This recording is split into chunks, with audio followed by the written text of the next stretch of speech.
Hello friends. ఈ మధ్య కర్ణాటకలో మాండ్య జిల్లాలో జరిగిన ఒక హత్య కేసు మిస్టరీగా ఎలా మారింది, ఎలా పోలీసులు ఛేదించారు అనేది క్లియర్గా ఈ వీడియోలో అయితే మనము తెలుసుకోబోతున్నాం. వీడియో చాలా ఇంట్రెస్టింగ్గా ఉంటుంది ఫ్రెండ్స్. సో వీడియోని ఇప్పుడే లైక్ చేసేయండి. అలాగే ఫస్ట్ టైం మన ఛానల్ చూస్తుంటే సబ్స్క్రైబ్ చేసుకుని మమ్ము ఇలానే సపోర్ట్ చేయండి. ఇక లేట్ చేయకుండా వీడియో స్టార్ట్ చేసేద్దాం. కర్ణాటకలోని మాండ్య స్కూల్ టీచర్ దీపికా గౌడ హత్య కేసు మిస్టరీగా మారింది. హంతకుడు దొరికాడు, కానీ ఎందుకు హత్య చేశాడంటే మాత్రము ఎవ్వరూ చెప్పలేని పరిస్థితి. అసలు దీపికను చంపిందెవరు? అందమైన దీపిక హత్య వెనుక గ్లామర్ కోణం ఏమైనా ఉందా? ఈ స్టోరీలో క్లియర్గా చూద్దాం. కర్ణాటకలోని మాండ్య దగ్గరలోని పాండవపుర మండలంలోని మాణిక్యహళ్ళి అనే గ్రామంలో ఉంటోంది దీపిక. ఈమె తమ గ్రామానికి చెందిన వ్యక్తిని దాదాపుగా 9 ఏళ్ల క్రితం ప్రేమించి పెళ్లి చేసుకుంది. వాస్తవానికి ఆ రోజుల్లో దీపిక ప్రేమ పెళ్లి పెను వివాదాలకే దారితీసింది. హీరోయిన్ రేంజ్ గ్లామర్ ఆమె సొంతం. కానీ తన క్లాస్మేట్ అయిన లోకేష్ అనే యువకుడిని ప్రేమించింది దీపిక. ఈ పెళ్లికి పెద్దల నుంచి అనుమతి లభించలేదు. కానీ ఒకే కులం కావడంతో పేదవాడైనా కూడా లోకేష్కి ఇచ్చి పెళ్లి చేశారు దీపిక తల్లిదండ్రులు. దాదాపు 9 ఏళ్ల క్రితం జరిగిన దీపిక లోకేష్ పెళ్లి. వీళ్ళకి 7 ఏళ్ల కూతురు కూడా ఉంది. భార్యాభర్తలు చెరో ఉద్యోగం చేసుకుంటూ హాయిగా జీవితాన్ని గడుపుతూ ఉన్నారు. దీపిక తన దగ్గర గ్రామమైన మెలకోటెలోని ఎస్సిటి స్కూల్లో టీచర్గా పనిచేస్తోంది. బీఎస్సీ బీఎడ్ చదివిన దీపిక టీచర్గా పనిచేస్తోంది. అయితే ప్రతిరోజు దీపిక తన స్కూటర్ మీద స్కూల్కి వెళ్ళేది. కొన్నిసార్లు బస్ స్టాప్ వరకు వెళ్ళి అక్కడ నుండి బస్సులో వెళ్ళేది. సమయాన్ని బట్టి ప్రయాణం చేసేదన్నమాట దీపిక. ఇక దీపిక మోస్ట్ బ్యూటిఫుల్ లేడీ. ఈ విషయం చుట్టుపక్కల ఎవరిని అడిగినా చెబుతారు. ఇంకా చెప్పాలంటే విలేజ్లో ఈమె అందాన్ని కొట్టే బ్యూటీ లేదంటే ఆశ్చర్యపడాల్సిన అవసరమే లేదు. ఇక తన వీడియోలు ఇన్స్టాలో అప్లోడ్ చేస్తూ ఉంటుంది దీపిక. వాటిని చూస్తే హీరోయిన్లనే తలదన్నేలాగా ఉంటుంది. ఆ అందం వల్లేనేమో తన గ్లామర్ ప్రపంచానికి చూపించాలని తెగ సంబరపడేది. ప్రతిరోజు ఒక రీల్ చేస్తే కానీ ఆమె స్కూళ్లకు వెళ్ళదు. ఉదయాన్నే అందంగా తయారు కావడము, ఒక రీల్ చేసి ఇన్స్టాలో, ఫేస్బుక్లో, అలాగే యూట్యూబ్లో అప్లోడ్ చేస్తూ ఉండడం, అదే ఆమె పని. ఆమెకు సోషల్ మీడియాలో విపరీతమైన ఫాలోయింగ్ కూడా ఉంది. పాటలకు డ్యాన్సులు, అలాగే డైలాగులకు ఎక్స్ప్రెషన్లు, రొమాంటిక్ లుక్లు ఇచ్చి యూత్కి కైపెక్కించేది. ఇది ఈమె భర్త లోకేష్కు నచ్చేది కాదు. రీల్స్ చేయొద్దని ఎన్నోసార్లు హెచ్చరించాడు. అయినా కానీ దీపిక మారలేదు. చివరకు తన భార్యను ఇబ్బంది పెట్టడం ఇష్టం లేక తను ఇష్టం వచ్చినట్టు బతకనివ్వాలి అనుకున్నాడు. ఒకసారి దీపిక వాళ్ళ తండ్రితో కూడా చెప్పించాడు. కానీ దీపిక మాత్రం అస్సలు వినలేదు. దీపిక అలా రీల్స్ ప్రభావం కొనసాగుతూ పోయింది. అలానే జీవితం బిందాస్గా సాగిపోతోంది. ప్రతిరోజు స్కూల్కి వెళ్ళి వస్తూ జీవిత మాధుర్యాన్ని ఆస్వాదిస్తోంది దీపిక. అంతేకాదు తన గ్లామర్ను నలుగురికి చూపించి హీరోయిన్లా సంతోషపడుతుంది. అలా సంతోషపడుతూనే జనవరి 20న స్కూలుకు వెళ్ళింది దీపిక. ఎప్పటి మాదిరిగానే స్కూటీ మీద వెళ్ళింది. పైగా ఆ రోజు శనివారం కూడా. ఒక్క పూటే స్కూలు. వాస్తవానికి మధ్యాహ్నం 2:30 గంటల వరకు ఇంటికి చేరుకోవాలి. కానీ ఆ రోజు సాయంత్రం 4 గంటలైనా ఇంటికి రాలేదు. వెంటనే భర్త లోకేష్ భార్యకు కాల్ చేశాడు. కానీ ఆమె ఫోన్ కనెక్ట్ కాలేదు. దీంతో ఆయన కంగారు పడి స్కూల్కి ఫోన్ చేశాడు. స్కూల్ నుండి వెళ్ళిపోయిందని అక్కడి మేనేజ్మెంట్ చెప్పారు. ఫ్రెండ్స్కు, బంధువులకు, ఇలా తెలిసిన వాళ్ళందరికీ కూడా కాల్ చేశాడు. ఎక్కడికి రాలేదని చెప్పారు. చివరికి లాభం లేదని మేల్కోటే పోలీసులకు ఫిర్యాదు చేశారు దీపిక వాళ్ళ ఫ్యామిలీ మెంబర్స్ వెళ్ళి. పోలీసులు విచారణ మొదలుపెట్టారు. మరి ఎవరి మీదైనా అనుమానం ఉందా అంటే చివరికి మరుసటి రోజు తమకు ఒక వ్యక్తి మీద అనుమానం ఉందని దీపిక ఫ్యామిలీ మెంబర్స్ అయితే చెప్పారు. అతనే నితీష్ అనే యువకుడు. ఈ నితీష్ది కూడా అదే గ్రామం. పైగా ఇతని తండ్రి ధనవంతుడు. స్థానిక కాంగ్రెస్ నేతగా మంచి పలుకుబడి కూడా ఉంది.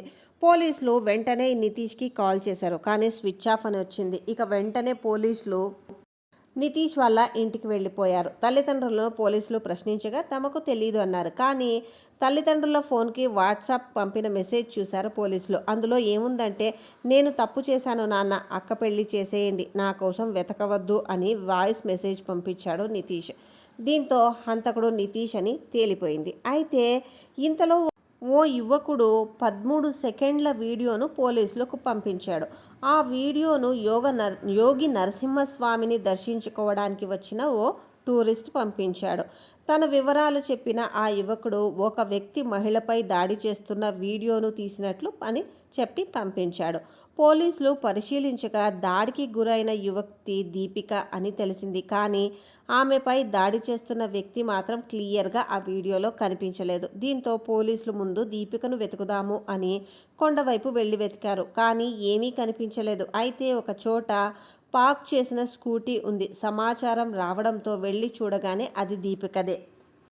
ఇక లేట్ చేయకుండా పోలీసులు చుట్టూరు తీక్షణంగా వెతకగా ఒక కొండ దగ్గర కొత్తగా పూడ్చినట్టుగా కనిపించింది. వెంటనే తవ్వి చూడగా దీపిక మృతదేహము బయటపడింది. పోస్ట్మార్టంకి పంపించగా గొంతు నులిమి హత్య చేశారు అని తేలింది. ఇక నిందితుడు నితీష్ పరారీలో ఉన్నాడు. ప్రత్యేక టీములు వేట మొదలుపెట్టారు. హొస్పేట్లోని మారుమూల ప్రాంతంలో తిరుగుతూ చిక్కాడు ఈ నితీష్. అతనిని పోలీసులు తీసుకువచ్చి తమదైన శైలిలో విచారించగా అసలు విషయం కక్కాడు. కానీ ఇక్కడ కూడా పోలీసులకు పలు ప్రశ్నలు ఎదురయ్యాయి. అందమైన దీపికకి రీల్స్ అంటే ఒక వ్యసనం. ఒక పూట భోజనమైనా మానేస్తుందేమో కానీ రీల్స్ మాత్రం అస్సలు ఆపదు. కనీసం ఒక్క ఫోటో అయినా అప్లోడ్ చేయాల్సిందే. అప్పుడే నితీష్ ఆమెకు పరిచయం అయ్యాడు. ఇతను అక్క అక్క అంటూ ఇంటికి వచ్చేవాడు. అప్పుడప్పుడు ఇద్దరూ కలిసి అక్క తమ్ముడు రీల్స్ కూడా చేసేవారు. కానీ ఇది బయట ప్రపంచానికి కనిపించే అందమైన రీల్స్ యొక్క సందేశం. అయితే దీపిక బ్యూటీపై నితీష్కు ఎప్పటి నుంచో మనసుంది. ఆమెను ఎలాగైనా లొంగదీసుకోవాలి అనుకున్నాడు. పలుమార్లు ఆమెతో అసభ్యంగా ప్రవర్తించాడు. వద్దని ఎంతో సున్నితంగా వారించింది. ఒకసారి శృతి మించిపోయినా ఇలాంటి పనులు చెయ్యొద్దని హెచ్చరించింది. నువ్వు ఇలా చేస్తే మా ఇంట్లో చెబుతానని దీపిక బెదిరించింది నితీష్ని. అయితే ఆ రోజు అంటే శనివారం రోజు ఉదయమే స్కూల్కి వెళుతున్న దీపికను చూశాడు నితీష్. సరిగ్గా మధ్యాహ్నం ఇంటికి వస్తుందని అతనికి బాగా తెలుసు. అలానే ఆమె మధ్యాహ్నం స్కూల్ ముగించుకొని వస్తోంది. దారిలో నితీష్ కనిపించాడు. తన పుట్టినరోజు జరుపుకుందాం పదా అని అడిగాడు. వెంటనే ఆమె బైక్ మీదే యోగి నరసింహస్వామి కొండ వెనక్కి వెళ్లారు ఇద్దరూ కలిసి. అక్కడ తన మనసులోని కోరికను బయటపెట్టాడు నితీష్. పుట్టినరోజు కానుకగా అడగరాంది ఒకటి అడిగాడు. కానీ ఆమె కాదు కూడదని చెప్పి తిట్టింది. దీంతో కోపం తట్టుకోలేక మెడకు ఆమె చున్నీతోనే ఉరివేసి చంపేశాడు. అయితే మరి ఆ గొయ్యి సంగతి ఏమిటి అని అడిగారు పోలీసులు. ఆ గొయ్యిని ముందు రోజే తవ్వి పెట్టుకున్నాడట. ఎలాగైనా చంపాలన్నది అతని ప్లాన్. అందుకే అక్కడికి తీసుకువెళ్ళి అంతం చేశాను. ఆ తర్వాత 10 నిమిషాల లోపలే మృతదేహాన్ని పూడ్చిపెట్టాను అన్నాడు నితీష్. ఇది పోలీసులకు అతను చెప్పిన మ్యాటర్. అయితే దీపికకు నితీష్ మధ్య అక్రమ సంబంధం ఉందా అనేది అందరిలో ఉన్న అనుమానం. పేరుకు అక్క అని పిలిచేవాడు. అక్క అంటూ నలుగురిలో తిరిగేవాడు. కానీ వీరిద్దరి మధ్య అఫైర్ ఉంది అని పోలీసుల అనుమానం. లేదంటే పిలవగానే కొండల వెనక్కి ఎవరైనా ఎందుకు వెళతారు? తన బైక్పై అతన్ని ఎందుకు తీసుకువెళ్తుంది అనేది తెలియని మిస్టరీ. అదీ కాక అంతకుముందు కూడా ఇలా తప్పుగానే ప్రవర్తించాడు. అయితే ఇక్కడ దీపిక నితీష్ మధ్య చాలా చాటింగ్ కూడా జరిగినట్లు గుర్తించారు పోలీసులు. వారి మధ్య ఏదో తెలియని బంధం ఉంది. ఈ మధ్య దీపిక నితీష్ని దూరం పెట్టడం వల్ల కక్ష కట్టి చంపాడు అని అనిపిస్తోంది. అయితే గత కొంతకాలంగా రొమాంటిక్ రీల్స్ కూడా ఇద్దరం కలిసి చేద్దాము అని ఎంతోగానో నితీష్ ఒత్తిడి చేసేవాడు. కానీ బయటికి తెలిస్తే చండాలంగా ఉంటుంది. నా భర్తతో పాటు స్నేహితులు, కుటుంబము, అలాగే గ్రామంలో పరువు పోతుందని వారించిందట దీపిక. ఆ తరువాత కుటుంబం కండిషన్స్ ప్రకారం ఇంటికి కూడా రావద్దని చెప్పినట్లు తెలుస్తోంది. అందుకే కోపంతో రగిలిపోయిన నితీష్ అందమైన దీపికతో ఎడబాటును తట్టుకోలేక సైకోలాగా మారాడు. అతనిపై అనుమానం ఉండడం వల్లే పోలీసులకు కూడా దీపిక కుటుంబ సభ్యులు అతనిపైనే అనుమానం వ్యక్తం చేశారు. ఇక నితీష్ కూడా తను అనుకున్నట్లుగానే హత్య చేశాడు. కోటీశ్వరుడు అయ్యి ఉండి కూడా హాయిగా జీవితాన్ని గడపాల్సిన నితీష్ దీపిక వ్యామోహములో పడ్డాడు. ఆమె అందానికి బానిసయ్యాడు. ముందు ఎంకరేజ్మెంట్ చేసిన దీపిక ఆ తర్వాత కనీసము రీల్స్ కూడా చేయడానికి రావద్దని చెప్పడంతో నితీష్ సైకోలా మారి చంపాడని తేలింది. కానీ అసలు కారణం ఏమిటి? నిజంగానే అక్రమ సంబంధం ఉందా? లేదంటే దీపికను చంపాల్సిన అవసరం ఏమిటి? కోరిక తీర్చలేదని హత్య చేశాడా అనేది తేల్చే పనిలో పడ్డారు పోలీసులు. సో ఫ్రెండ్స్, మరి ఈ కేసుపై మీరేమనుకుంటున్నారు? మీకు ఎటువంటి అనుమానం కలిగింది అనేది కింద కమెంట్ చేయడం మాత్రం అస్సలు మర్చిపోవద్దు. మీ ఒపీనియన్ ఈ కేసు పైన, ఈ వీడియో పైన మీ ఒపీనియన్ని ఖచ్చితంగా కింద కమెంట్ చేయండి. అలాగే వీడియోని లైక్ చేయండి. ఫస్ట్ టైం మన ఛానల్ చూస్తుంటే సబ్స్క్రైబ్ చేసుకుని మమ్ము సపోర్ట్ చేయండి.